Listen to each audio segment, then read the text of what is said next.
नमस्कार दोस्तों, स्वागत है आपका द न्यूज लॉन्चर के इस यूट्यूब मंच पर। दोस्तों, बिहार के मुख्यमंत्री नीतीश कुमार लंबे अरसे बाद बोले हैं और बोले हैं तो खूब बोले हैं। पार्टी की मीटिंग में बोले हैं, बहुत ही अच्छे तरीके से बोले हैं। सिर्फ एक बार थोड़ा सा स्लिप ऑफ टंग बिल्कुल अंत में, अपने भाषण के अंत में उन्होंने थोड़ा सा स्लिप ऑफ टंग हुआ, लेकिन सुधार लिया। वो 2025 में 225 का नारा दे रहे थे, गलती से मुंह से 2,25,000 निकल गया था। जैसे लोकसभा चुनाव में 400 पार के नारे को 4,000 पार कह दे रहे थे। तो उस तरह से एक बार स्लिप ऑफ टंग की खबर मिली है, लेकिन आमतौर पर किसी से भी वो स्लिप ऑफ टंग हो सकता है। लेकिन नीतीश कुमार बोले हैं, सबको प्रतीक्षा थी कि नीतीश कुमार बोल नहीं रहे हैं।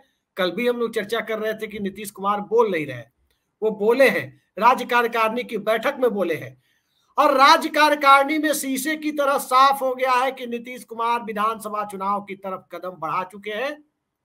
विधानसभा कब भंग होती है, अब इसको लेकर जनता दल यूनाइटेड में चर्चाओं का बाजार गर्म है कि किसी भी वक्त सूचना मिल सकती है। किसी भी दिन, अगले 8, 10, 15, 20 दिनों में कभी भी आपको सूचना मिल सकती है कि बिहार विधानसभा भंग कर दी गई, चुनाव की तैयारी हो रही है 2025 में 225। लेकिन जनता दल यूनाइटेड के अंदर खाने और क्या क्या हुआ, ये जानने के लिए सीधे ऋषि मिश्रा जी के पास चलते हैं। ऋषि जी, बहुत बहुत स्वागत है आपका हमारे इस चैनल पर। और बिंदुवार में कुछ बातों को सवाल जवाब के सिलसिले के पहले आपके सामने और दर्शकों के सामने रख देता हूं कि अंदर खाने क्या क्या हुआ है। मच अवेटेड मीटिंग कही जा रही है जनता दल यूनाइटेड की कार्यकारिणी की, नवगठित कार्यकारिणी की। नीतीश कुमार हालिया 2-3 महीने में कब कब भाषण दिए, विधानसभा के अंदर बोले, जेपी नड्डा के साथ वो गए थे IGIMS में, वहां बोले, और फिर आज बोले। और नीतीश कुमार जब बोले हैं उसके पहले जो बातें चीज साफ हुई है उसको बिंदुवार में रख दूं। पॉइंट नंबर 1, ललन सराफ और संजय गांधी, ये नीतीश कुमार के 2 बेहद विश्वस्त लेफ्टिनेंट, ये पार्टी दफ्तर में बैठे। इससे साफ हो गया कि नीतीश कुमार ने कमान अपने हाथ में ले ली है पूरे चुनाव की। 2025 में 225 का नारा, पॉइंट नंबर 2। पॉइंट नंबर 3, कि आगे हम जो भी कदम उठाने जा रहे हैं उसमें आप लोग साथ दीजिएगा ना। ये इशारा आप समझ रहे हैं कि किस दिशा में जा रहा है। मतलब विधानसभा भंग करें तो आप लोगों को कोई आपत्ति तो नहीं है। जैसे ही नीतीश कुमार ने बात कही है कि आगे जो भी होगा उसमें आप लोग साथ दीजिएगा ना पार्टी के कदम का, तो सबने एक स्वर में कहा है हाँ, हम साथ देने के लिए तैयार हैं। तो इसका मतलब आप समझ सकते हैं कि क्या है, किस कदम के लिए साथ मांग रहे थे। और उसी के बाद ये चर्चा तेज हो गई है कि नीतीश कुमार बिहार की मौजूदा विधानसभा को विसर्जित करने की दिशा में और समय से पहले चुनाव और 225 के नारे के साथ चुनाव की दिशा में आगे बढ़ रहे हैं। बाकी वो चिर परिचित अंदाज में जो बोलते हैं कि 2005 के पहले कुछ था जी, 5 के बाद कितना कमवा किए हैं, ऐसा ही बोलते हैं ना ऋषि जी। कितना कमवा हुआ है 2005 के बाद, तो जितना कमवा था सब गिना दिए हैं, सबको गिनवा दिए हैं। और इन सब से आगे बढ़कर देखें तो जनता दल यूनाइटेड के अंदर उत्साहहीनता की जो स्थिति थी वो थोड़ी कम तो दिखी है, लेकिन खत्म नहीं हुई है। ललन सिंह और रामनाथ ठाकुर, जेडीयू कोटे से 2 मंत्री हैं, दोनों की अनुपस्थिति चर्चा का विषय रही है, जबकि दोनों राज्य कार्यकारिणी में है। इसके अलावा बैठक शुरू होने के ठीक पहले खगड़िया जिले के परबत्ता के विधायक संजीव सिंह के बारे में कहा गया कि उन्होंने एक बयान दे दिया है बाहर, मीडिया बाइट दे दी है, जिसमें अशोक चौधरी को राष्ट्रीय महासचिव बनाए जाने पर आपत्ति दर्ज की। जबकि अशोक चौधरी मंच पर मौजूद थे, उन्होंने भाषण भी दिया है। दूसरे नवनियुक्त महासचिव जो दलित समाज से आते हैं, श्याम रजक, उन्होंने भाषण नहीं दिया है। ये आगे की बात यह है कि ललन सिंह के बारे में कहा गया कि जो बचा खुचा काम है उसको जल्दी से जल्दी करवाने के लिए उनको दिल्ली में रहने को कहा गया है। तो बचा खुचा काम क्या है? जेडीयू भाजपा के बीच सीट शेयरिंग का काम हो सकता है, किसकी कौन सी सीटें हो। और उनसे आगे बढ़कर जो चर्चा है कि 4 से 5 ऐसे विधायक होंगे जिनके टिकट कट सकते हैं। ये अंदर खाने चर्चा बहुत गर्म है, ये कहीं नहीं गई है, लेकिन अंदर से निकलकर लोगों ने कहा कि रुख देखते हुए लगा है कि ऐसा हो सकता है। तो सबसे पहले मेरा सवाल ऋषि जी आपसे यही है कि नीतीश कुमार जब 2025 में 225 का नारा दिए हैं, परिवारवाद पर जमकर हमला बोले हैं, और इन सब को लेकर के जब सियासत दूसरी दिशा में जा ही रही है, तो उस दूसरी दिशा में जा रही सियासत के बीच अब आगे जो सब काम करेंगे उसमें साथ दीजिएगा ना। ये बातें जब नीतीश कुमार ने कही है तो इसका मतलब क्या है, जरा बताइए ऋषि जी।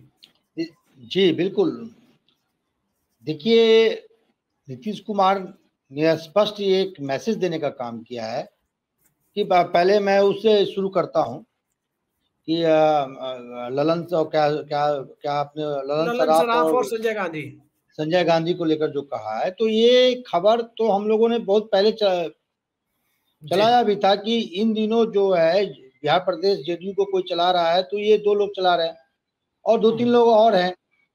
एक प्रोफेसर, एक मधेपुरा के प्रोफेसर साहब हैं जिनको बाल आयोग संरक्षण का अध्यक्ष बनाया गया है। जी। तो ये खबर सबसे पहले यदि किसी चैनल ने ब्रेक किया था तो इसी न्यूज लॉन्चर के प्लेटफॉर्म पे हम और उस प्रोग्राम में आप भी थे कि हम लोगों ने ये ब्रेक किया था कि जो बिहार प्रदेश जेडीयू जो है उसको ललन सराफ संजय गांधी चला रहे हैं। और मैंने आपको पहले भी कहा था ये नीतीश कुमार के आंख कान है। यदि इनको जुकाम आएगा तो नीतीश कुमार को भी जुकाम आ जाएगा, इनको बुखार आएगा तो नीतीश कुमार को भी बुखार आ जाएगा। और मैं तो ये एक अच्छी पहल मानता हूं कि जेडीयू कार्यालय में नीतीश कुमार का कोई एक आदमी होना चाहिए, क्योंकि नीतीश कुमार मुख्यमंत्री हैं, पार्टी के राष्ट्रीय अध्यक्ष हैं, तमाम जिम्मेवारी होती है, तमाम प्रोटोकॉल होते हैं, तमाम जो मुख्यमंत्री से संबंधित मीटिंग होती है, मुख्यमंत्री की व्यवस्था भी रहती है। तो ऐसा कोई व्यक्ति जो माननीय मुख्यमंत्री तक डायरेक्ट कोई मैसेज दे सके, ऐसे व्यक्ति को पार्टी कार्यालय में बैठना चाहिए। और मैं तो इस पहल का स्वागत करता हूं कि कोई ऐसा दो व्यक्ति जेडीयू कार्यालय में बैठे जो नीतीश कुमार के पास डायरेक्ट मैसेज दे सके। भुजा पार्टी का परमानेंट सदस्य हो। हाँ, कार्यकर्ताओं में इस बात का रोष होता है कि हम प्रदेश कार्यालय जाते हैं, राष्ट्रीय कार्यालय जाते हैं, नेताओं से मुलाकात नहीं होती है, हमारा जो मान लीजिए कुछ रिजर्वेशन है, हमारा कोई एक मान लीजिए जो पार्टी हाईकमान के पास अपनी बातों को रखना है, तो वो कम्युनिकेशन नहीं होता है, जनरली नहीं होता है। लेकिन ये नीतीश कुमार ने किया है तो ये जो सही है, पार्टी के संगठन के हिसाब से, एक कम्युनिकेशन के हिसाब से बिल्कुल सही किया है। जहां तक नीतीश कुमार ने जो मैसेज देने का काम किया है कि हम जो डिसीजन लेंगे उसके साथ आप हैं ना, तो उसके कई तात्पर्य हैं।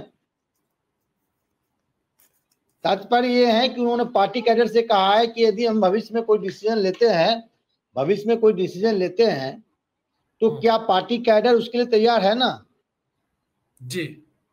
यदि उसको आप डिकोड करें तो हो सकता है कि जो पूर्व निर्धारित समय है चुनाव का या विधानसभा का, उससे पहले यदि वो चुनाव कराते हैं और डिसीजन लेते हैं विधानसभा भंग करने का, तो उसको लेकर जेडीयू के तमाम वर्कर, नेता और पदाधिकारी तैयार है ना। तो एक मैसेज देने का काम जरूर उन्होंने किया है।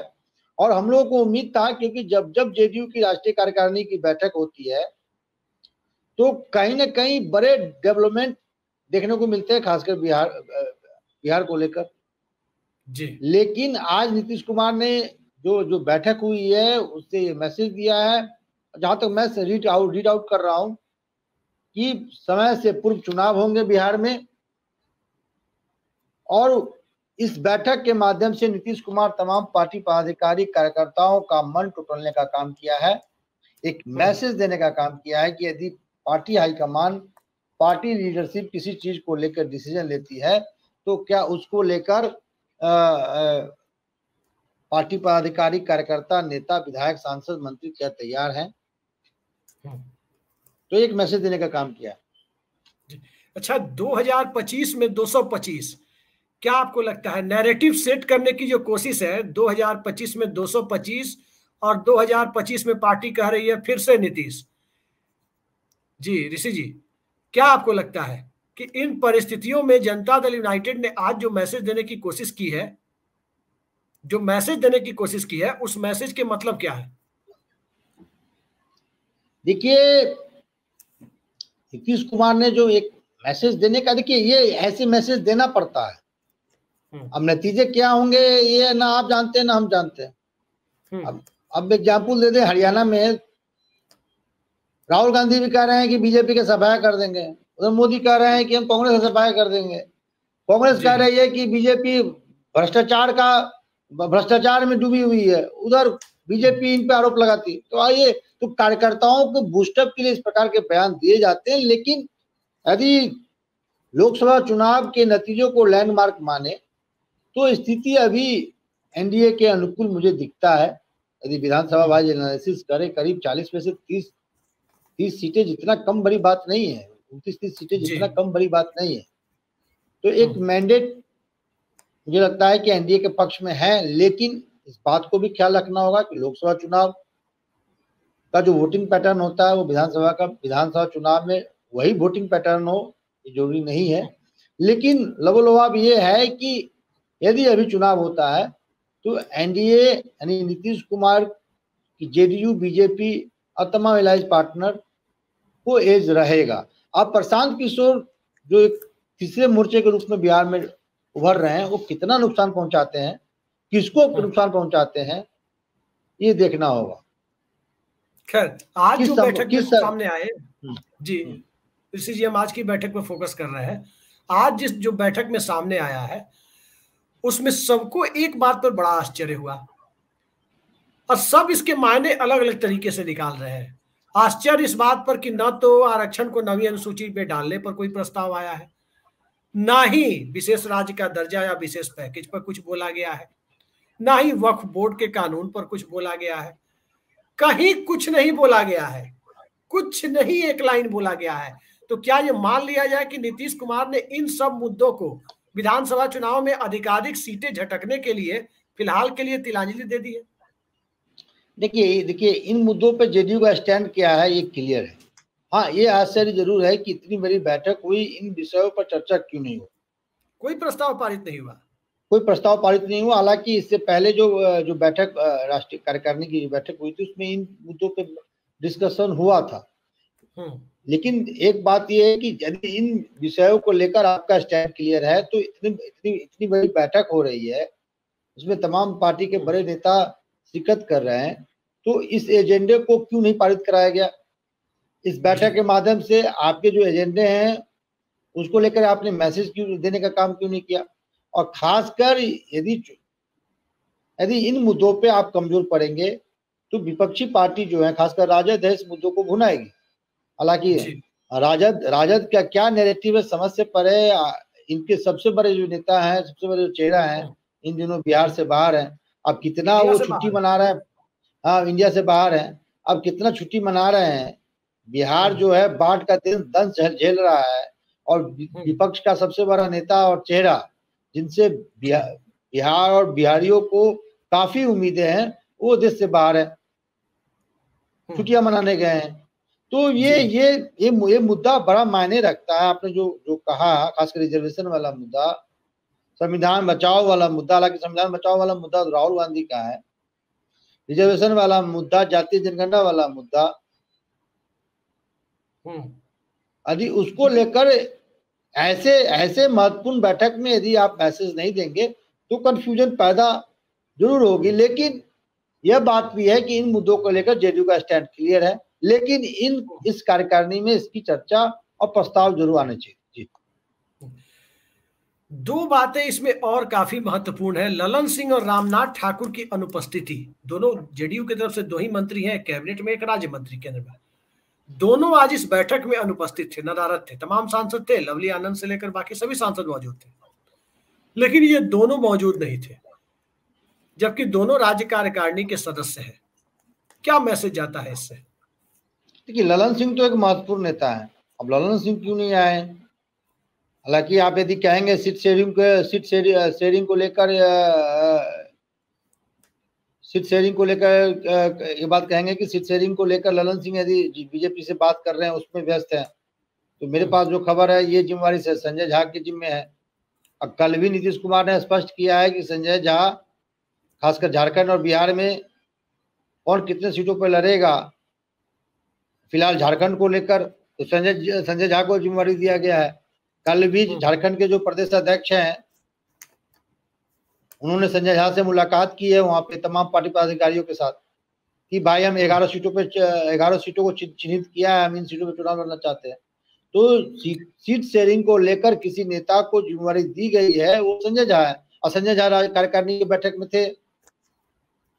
फिर ललन सिंह क्यों नहीं है ये बात पछता नहीं है, क्योंकि पार्टी के नंबर 2 के नेता हैं। हालांकि ऐसा कोई क्रम निर्धारित नहीं किया गया है जेडीयू में, लेकिन लोग एक मोटा मोटी आंक लेते हैं कि भाई नीतीश कुमार के बाद ललन सिंह ही है। तो ललन सिंह की गैर मौजूदगी कहीं ना कहीं एक गलत मैसेज देता है। हालांकि हो सकता है कुछ कोई उनकी व्यवस्थाएं रही होगी, हालांकि दिल्ली पटना का इतना दूरी नहीं है। अब 1 घंटे के फ्लाइट पे, आधे घंटे के फ्लाइट पे, 1 घंटे के फ्लाइट पे आप पटना मौजूद होंगे। यदि कोई ऐसी इंपॉर्टेंट मीटिंग भी थी तो वो भाई कार्यकारिणी की बैठक तो 10 मिनट में खत्म नहीं हो गया होगा। तो आ सकते थे नहीं आना एक गलत मैसेज को जन्म देता है जी। और रामनाथ ठाकुर क्यों नहीं आए वो भी एक बड़ी बात है जी। एक और पोस्टर की काफी चर्चा है, कार्यकारिणी की बैठक के बाहर जो एक पोस्टर की चर्चा है वो है नीतीश कुमार को भारत रत्न दिए जाने की मांग। ये पोस्टर उत्साह में लगाया गया है या इस पोस्टर के पीछे कोई रणनीति है? ये व्यक्ति पूजा है। क्या जेडीयू ने लगाया है क्या? अब मैं आपसे पूछना चाहता हूँ, उस पोस्टर में निवेदक कौन है? बिहार जनता दल यू है या जनता दल यूनाइटेड है? कुछ बता दीजिए ना। ये कोई नेता है तो व्यक्ति पूजा है भैया। विधानसभा चुनाव है, विधानसभा चुनाव नजदीक है, अब उनको भी टिकट चाहिए तो व्यक्ति पूजा तो करेंगे, रेड बटन तो लगाएंगे ही ना जी। तो ये व्यक्ति पूजा है। इससे कोई आप मैसेज रीड करना चाहते हैं वो मुझे नहीं लगता है कोई ऐसा कुछ इसमें इंडिकेशन है। ये व्यक्ति पूजा है। हर व्यक्ति अपने पार्टी हाईकमान का गुणगान करता है, चाहे वो बीजेपी में नरेंद्र मोदी हो, कांग्रेस में गांधी परिवार हो, जेडीयू में नीतीश कुमार हो, राजद में लालू परिवार हो।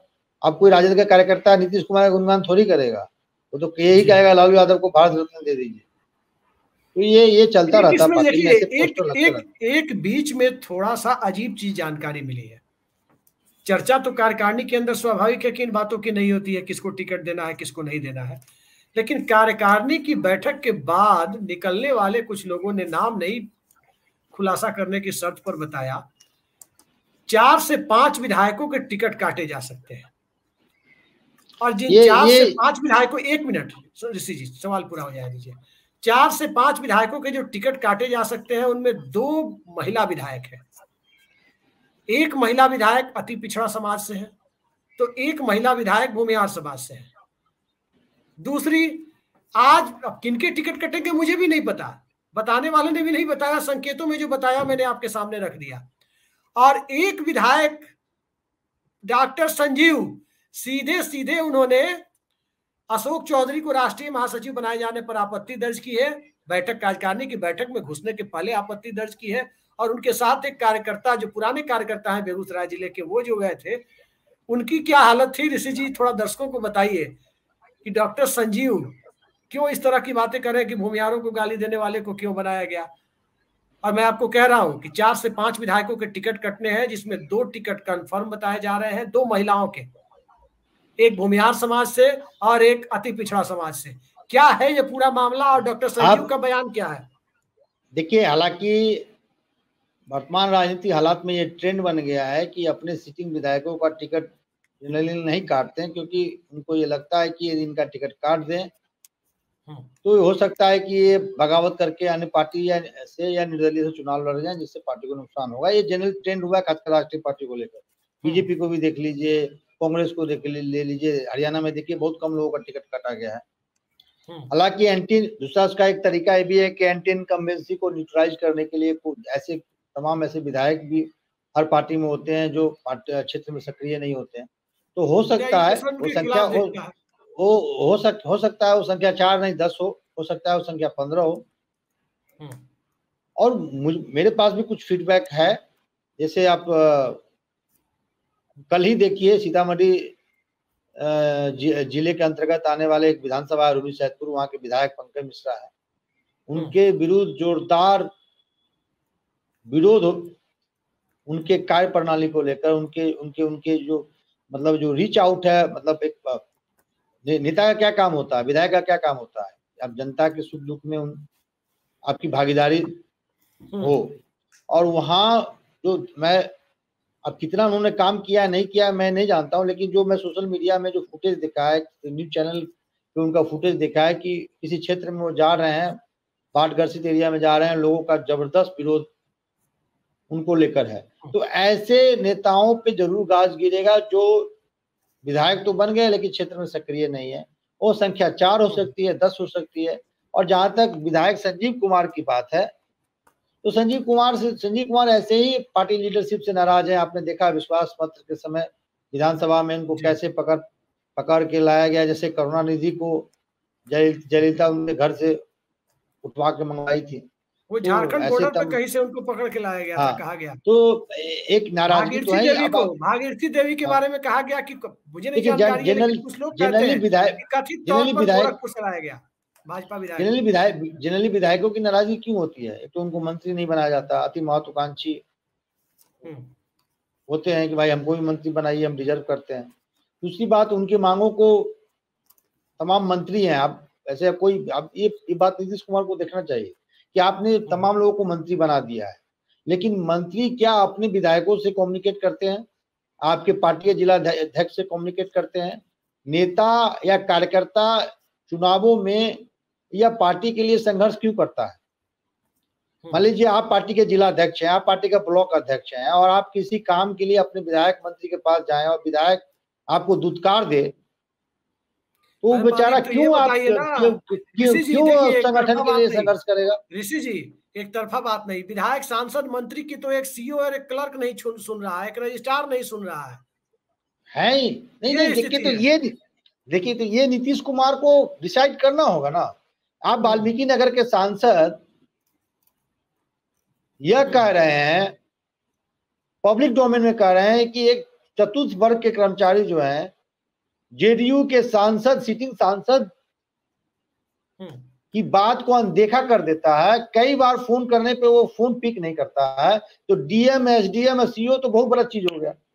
अब कल ही देखिए हुकुमदेव नारायण यादव, जो अपने आप को गरीबों का नेता कहते हैं, वो हाथ जोड़ के हम पत्रकार के सामने जोड़े थे कि भैया हम तो केंद्रीय मंत्री रहे हैं, 5-6 बार सांसद रहे हैं, 3-4 बार विधायक रहे हैं, हमारा बेटा वर्तमान में सांसद है, ये एसडीएम, सीओ, बीडीओ फोन नहीं उठाता है। आप समझ जाइए, जब ये पीड़ा ऋषि मिश्रा ने व्यक्तिगत रूप से आपके बीच रखा तो लोगों को लगा होगा ये मजाक कर रहे हैं, झूठ बोल रहे हैं। भैया पत्रकार तो छोड़ दीजिए, पूर्व केंद्रीय मंत्री अब वर्तमान में जो जेडीयू के सांसद हैं, उनके हालात क्या हैं? कल ही मैंने परसों ट्विटर पे अपने कॉलोनी का बिहार से फुटेज मंगवाया था। 4 ट्रक इतना कूड़ा हमारे घर के आगे है, पानी जमा हुआ है। मैं थोड़ा 2 मिनट लूंगा क्योंकि मैं अपने लोगों के प्रति भी जिम्मेवारी मेरी बनती है, कर्तव्य बनती है। हमारे लोगों, कॉलोनी के कई लोगों ने फोन किया कि आप राष्ट्रीय लेवल के पत्रकार हैं, आप कहेंगे तो डीएम साहब सुन लेंगे, मंत्री साहब सुन लेंगे।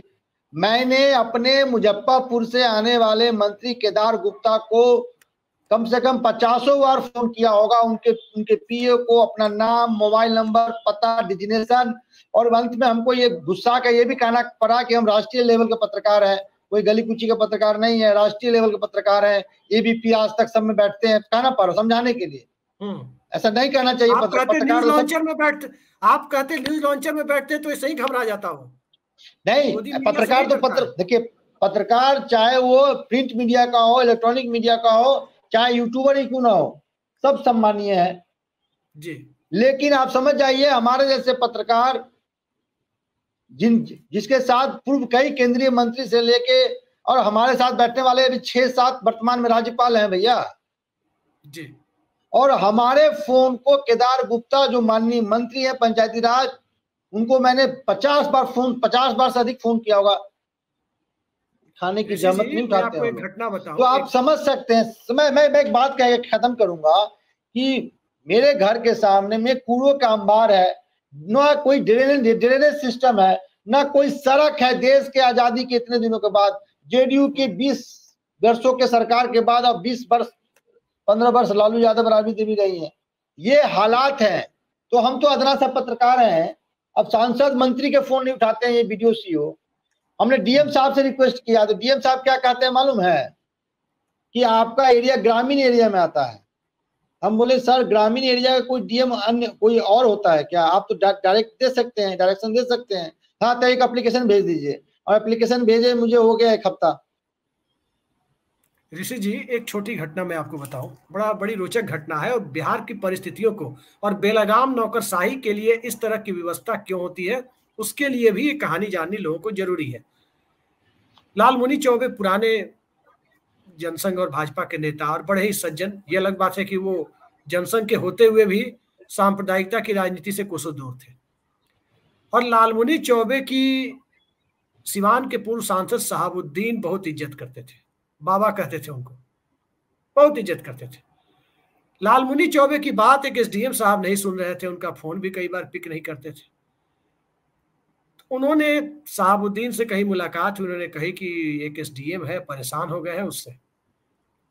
तो उन्होंने कहा कि दोनों भोजपुरी भाषी, दोनों की मादरी जबान भोजपुरी। उन्होंने कहा बाबा थोड़ा नंबर दीजिए, अपनी भाषा में कहा कि थोड़ा नंबर दीजिए एसडीएम साहब का। एसडीएम साहब को फोन करके उन्होंने कह दिया, अपना परिचय दिया कि मैं शहाबुद्दीन बोल रहा हूं, पूर्व सांसद। बाबा को कोई दिक्कत हुई और बाबा को कोई बात की दिक्कत हुई है, ये फोन मेरे पास, ये जानकारी आगे से नहीं आनी चाहिए। ये बात कह दी गई, और जब ये बातें कह दी गई उसके बाद बाबा को दिक्कत नहीं हुई।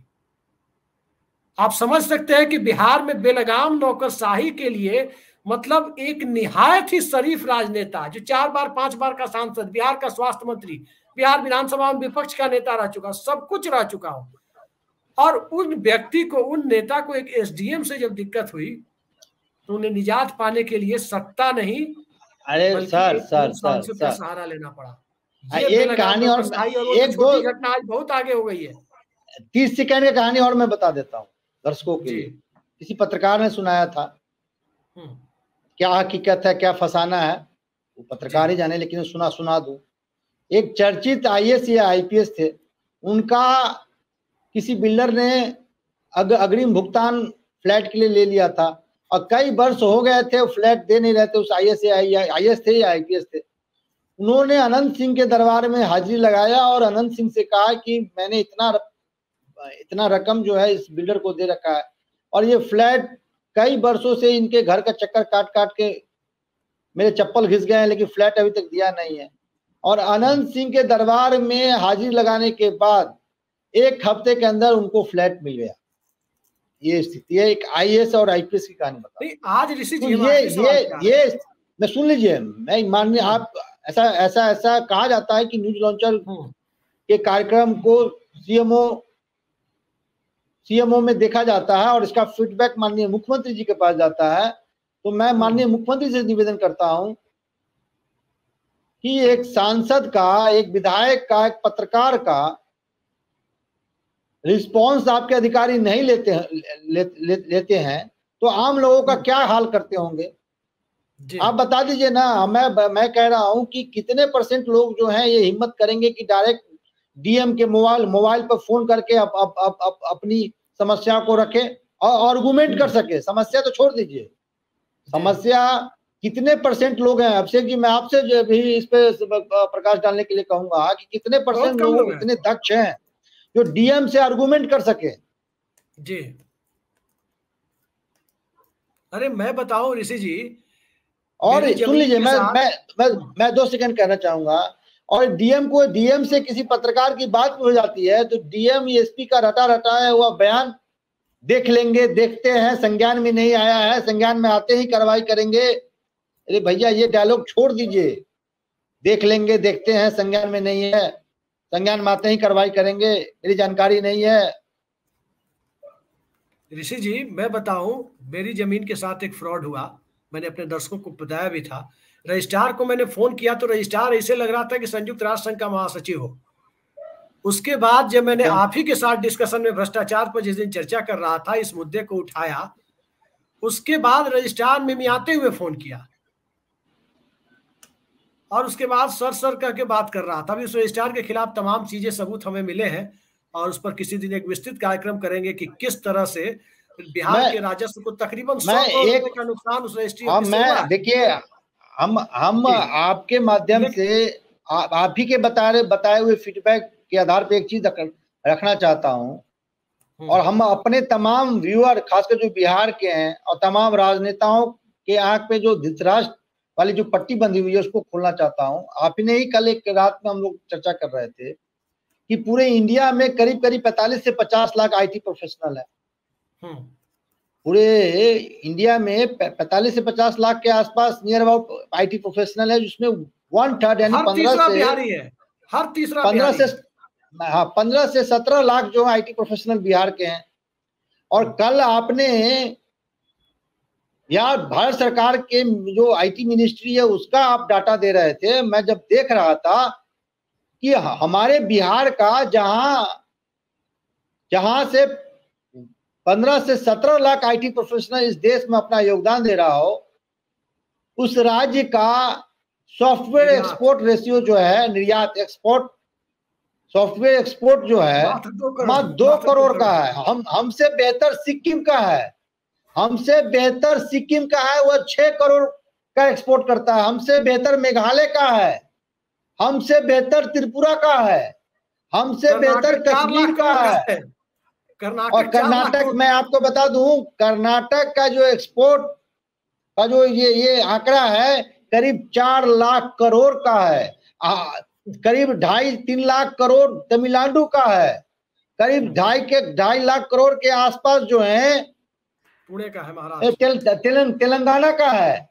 और पूरे जो इंडिया का जो सॉफ्टवेयर एक्सपोर्ट है वो करीब 12 लाख करोड़ का है। और उसमें बिहार का क्या योगदान है? मात्र 2 करोड़। अब समझ जाइए, जो राज्य 15 लाख से अधिक IT प्रोफेशनल इस देश को दिया हो अब तक, और 15 लाख से अधिक IT प्रोफेशनल काम कर रहा हो, उस राज्य के सॉफ्टवेयर एक्सपोर्ट का जो रेशियो है मात्र 2 करोड़ का है। क्या बिहार में, पटना में, मुजफ्फरपुर में या भागलपुर में या किसी भी जिले में क्या IT पार्क नहीं बनाया जा सकता था? ये IT पार्क बनता, कम से 8-10 लाख लोग भी काम करते। आप समझ सकते हैं कितना बड़ा हमारे राज्य की इकोनॉमी में बूस्टअप आता। तब जब हमारे मुख्यमंत्री इंजीनियर हैं, तब जब हमारे इससे पहले जो IT मिनिस्टर थे रविशंकर प्रसाद बिहार से थे, तो पटना में IT हब नहीं बन सकता है, खासकर उस राज्य में जिस राज्य का IT क्रांति में इतना बड़ा योगदान हो। तो हम लोग करेंगे हिंदू मुस्लिम, भूमिहार यादव, भूमिहार राजपूत, दलित महादलित, झेलते रहिए। हमारे बहन बेटी बेटा भाई जो हैं वही कर्नाटका में काम करेंगे। हम लोग जो हैं, जो श्रमजीवी अपना हमारा जो टैलेंट है वो बाहर जा रहा है। नहीं, उसके बाद दिखाएंगे क्या ऋषि जी?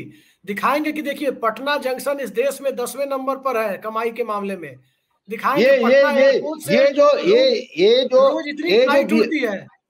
ये जो बिहार से जो बीजेपी के कुछ प्रवक्ता हैं, बड़े बड़े नाक वाले, ऐसे नाक फैलका के बोलते हैं जैसे बिहार में तो बहुत बड़ा काम कर दिया हो।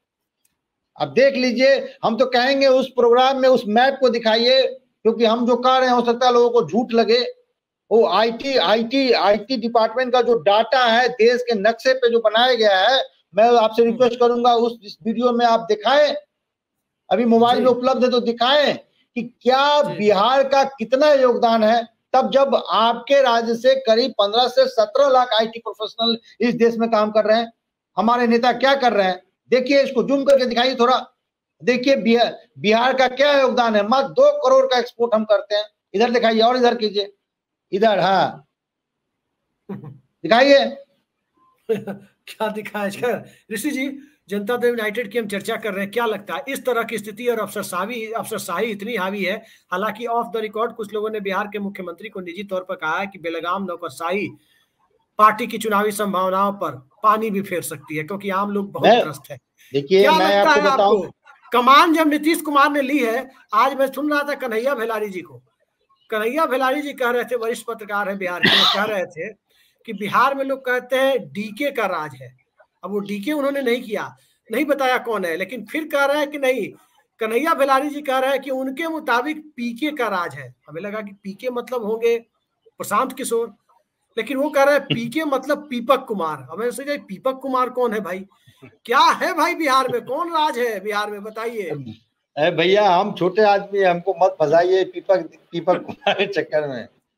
ऐसा ही मेरा छोटा मोटा काम नहीं होता है, ऐसे ही डीएम सुनता नहीं है, कोई सुनता नहीं है।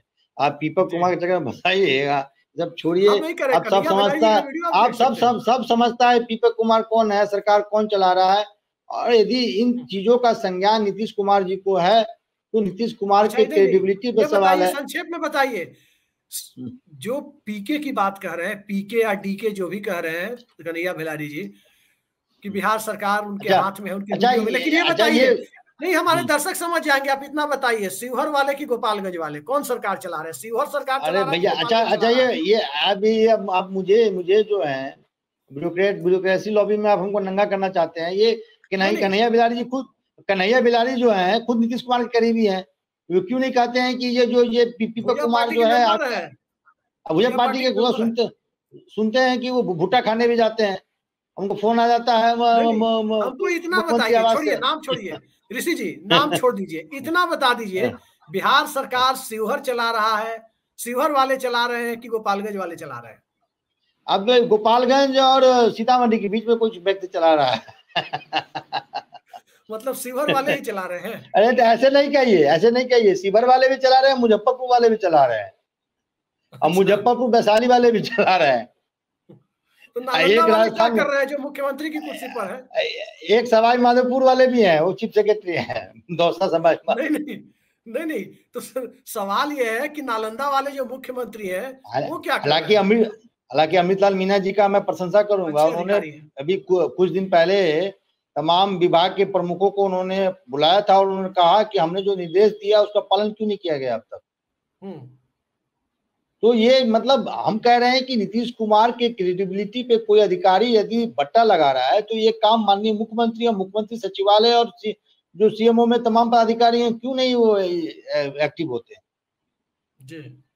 और मैं एक बात कह के खत्म करूंगा कि तमाम जो ग्रास रूट वर्कर हैं, हम लोगों से उनकी बात होती है, उन लोगों का एक ही मर्म है, एक ही दर्द है, चाहे वो जेडीयू का कार्यकर्ता हो या बीजेपी का कार्यकर्ता हो, उनका एक ही दर्द है कि जिनके लिए हमने खून पसीना एक कर दिया, जिनके लिए अपने जिंदगी का बहुमूल्य समय हमने दे दिया, आज हम एक अदना सा काम के लिए अपने नेता विधायक सांसद मंत्री के पास जाते हैं तो ऐसे मुंह फेर लेता है जैसे कोई जान पहचान ही नहीं हो जी।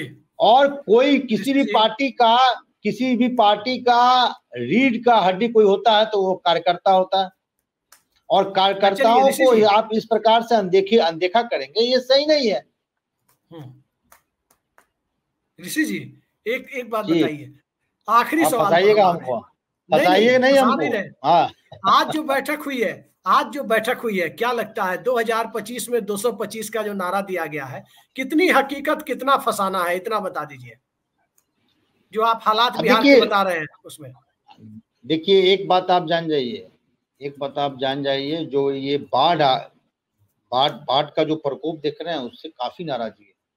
अब कल ही सीतामढ़ी हाईवे पे जिस प्रकार से पुलिस को खदेड़ दिया गया, अंत में पुलिस को फायरिंग करना पड़ा, तो लोगों में नाराजगी है।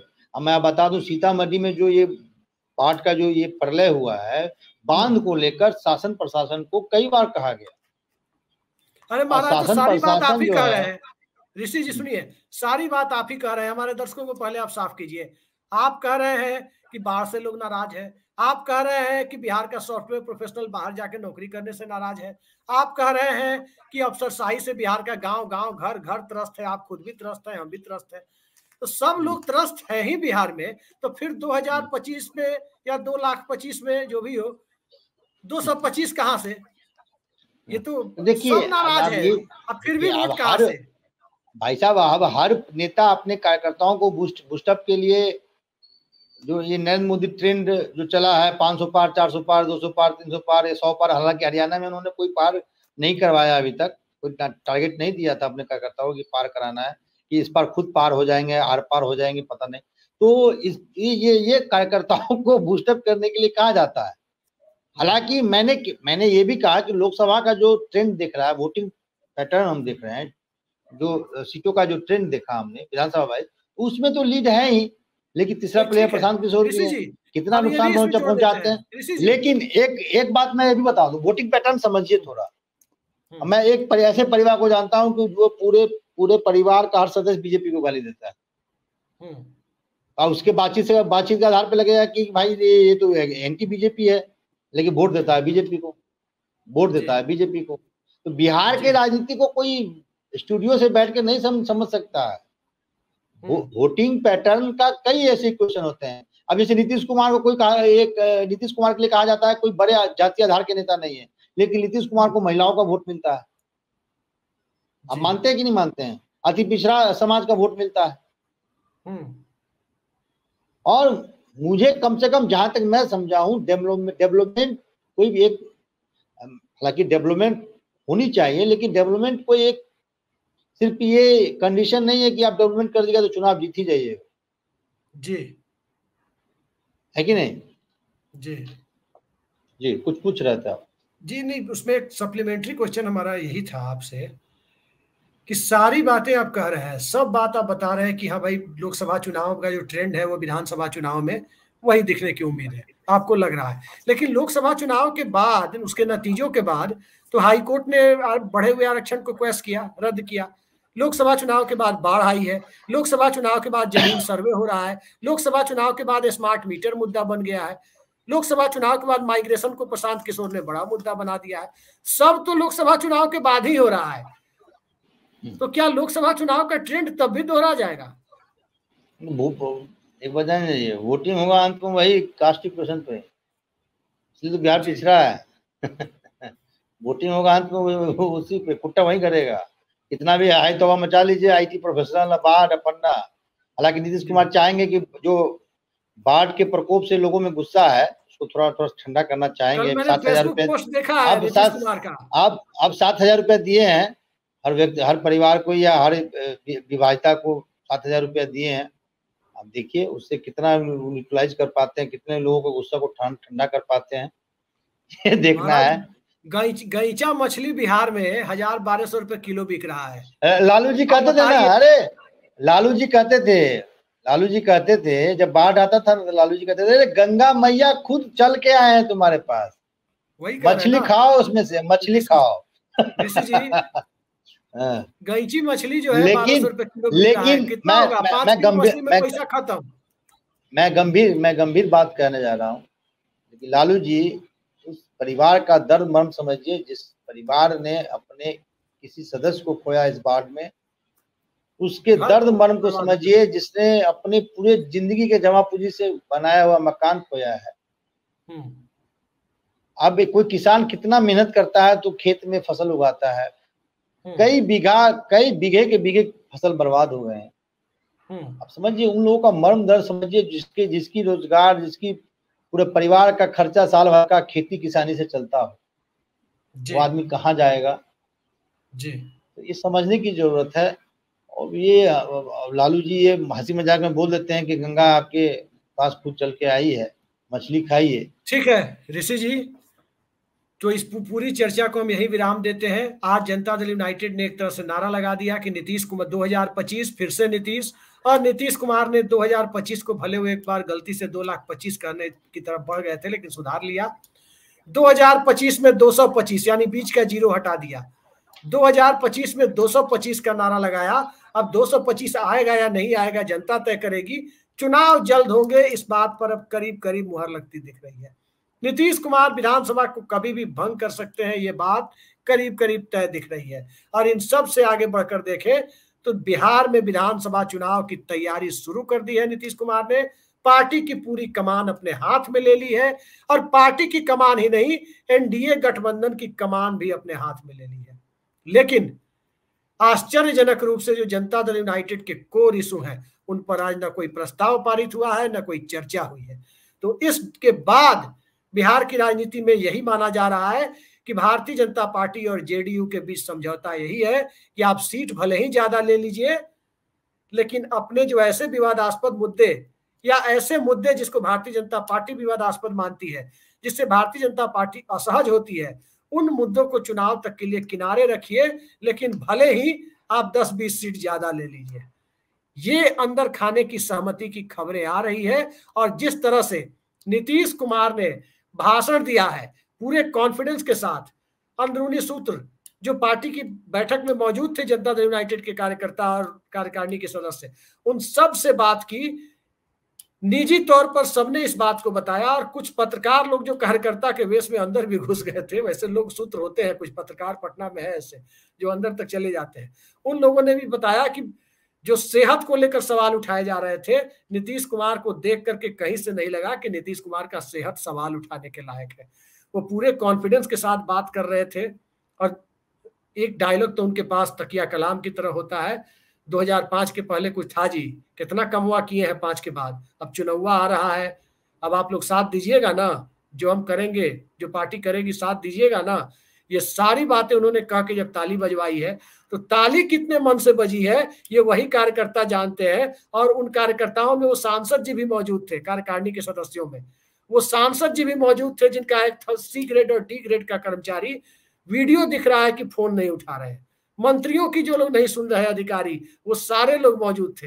कितने दिल से ताली बजा रहे थे वही जाने, ये उनका काम है। लेकिन नीतीश कुमार ताली बजवा रहे थे, चुनाव में चलने की तैयारी कर रहे थे, 2025 में 225 का नारा लगा रहे थे। अब उस नारे को कामयाबी कितनी मिलेगी, वो कार्यकर्ताओं की मेहनत से ज्यादा बिहार की जनता, और सबसे बड़ी बात कि बिहार का विपक्ष नीतीश कुमार को सत्ता से हटाने के लिए कितना गंभीर होकर चुनाव लड़ता है, इस पर निर्भर करता है। वरना नीतीश कुमार तो विकल्पहीनता की स्थिति में परिस्थितियों के मुख्यमंत्री लंबे वक्त से।